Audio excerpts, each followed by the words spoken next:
Back in prehistory, Homo sapiens' predecessors raised themselves on their hind legs and started walking upright. They moved around freely, hunting and searching for food. Then modern man appeared on the scene, settling down on farms or in villages. Most of them rarely ventured beyond the immediate confines of their settlements.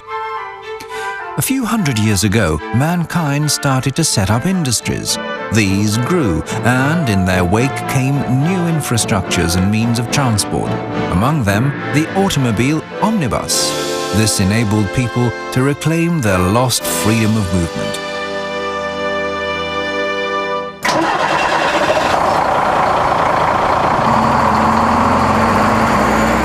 Today, the bus combines the benefits of mass transportation with the flexible mobility of the private motor car.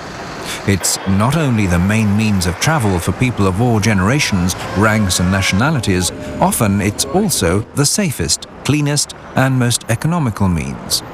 Buses are democracy in motion. The Latin word omnibus means for everyone.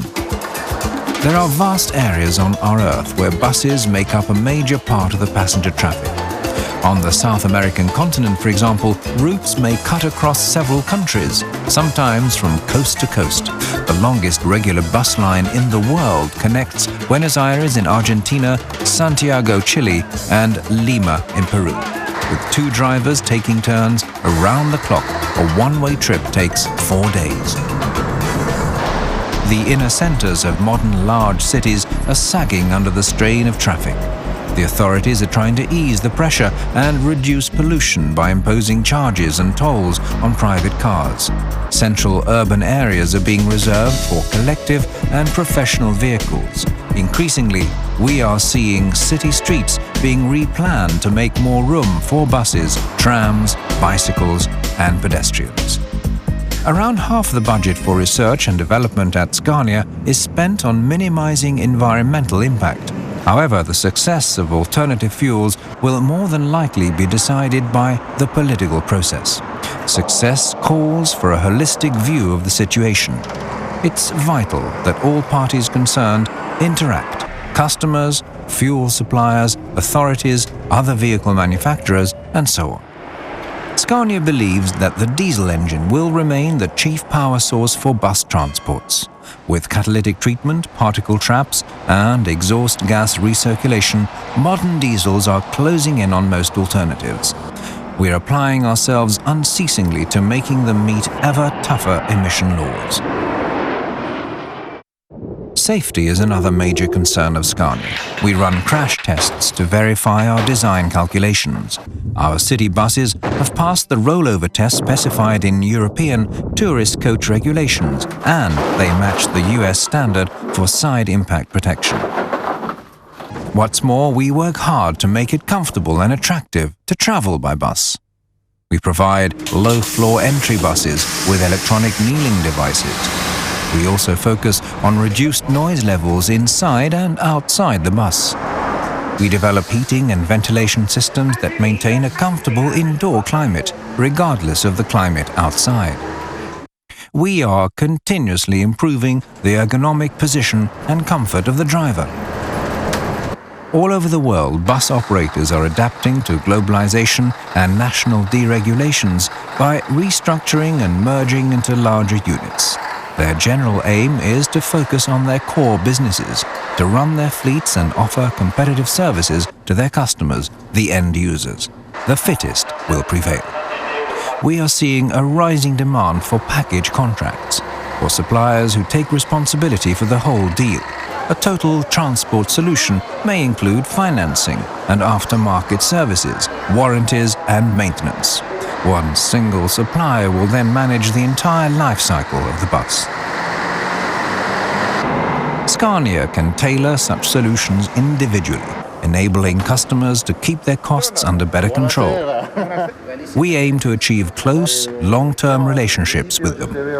We adjust our technical specifications depending on local infrastructures. We can, for example, design robust vehicles for rough conditions or increase the passenger carrying capacity during rush hours by providing a trailer bus concept. Scania is one of the leading bus manufacturers in the world. We are well established in Europe and Latin America. We're expanding in Southeast Asia. We run plants in Sweden, Poland, Russia, Brazil, Argentina and Mexico. Scania, also being a major manufacturer of heavy trucks, enables us to draw from that added know-how, as well as from a wide variety of well-tried components. Thanks to a highly evolved modular system, most of the truck components can be used to design tailor-made coach solutions. As an added advantage, all parts will be available in-house. A tourist coach may have as much as 80% of its parts in common with our trucks. To meet the rising demand for all-inclusive deals, we've established strategic partnerships with a number of eminent bodybuilders worldwide. We can therefore offer fully built buses, ensuring an optimal range of choices. Scania is one of the world's strongest brands in its class and market niche. A strong brand is a promise, a silent warranty that a product or service will fulfill the highest standards and customer demands. Scania has been building buses for a century or so. The first ones were simply truck chassis, fitted with benches on the platform. The first model that really can be characterized as an automobile omnibus was produced by Scania in 1911. For the first half of the 20th century, Scania generally built more buses than trucks. In 1932, the company launched its so-called Bulldog bus, featuring a built-in engine and a flat front. It became immensely popular and a great commercial success. In the future, we'll probably see further integration of services and closer partnership with customers and bodybuilders. The expansion into growth areas like Eastern Europe, the Far East and China, now in progress, calls for creative interaction between politicians, operators and manufacturers. The Blue Line in Stockholm is a good example of that. The buses are given top priority in the city traffic. Computers make certain that the traffic lights switch over to green when a Blue Line vehicle approaches. Sensors communicating via satellites check where the buses are and forward this information to displays at the bus stops. These displays tell the waiting passengers in how many minutes the next bus will arrive.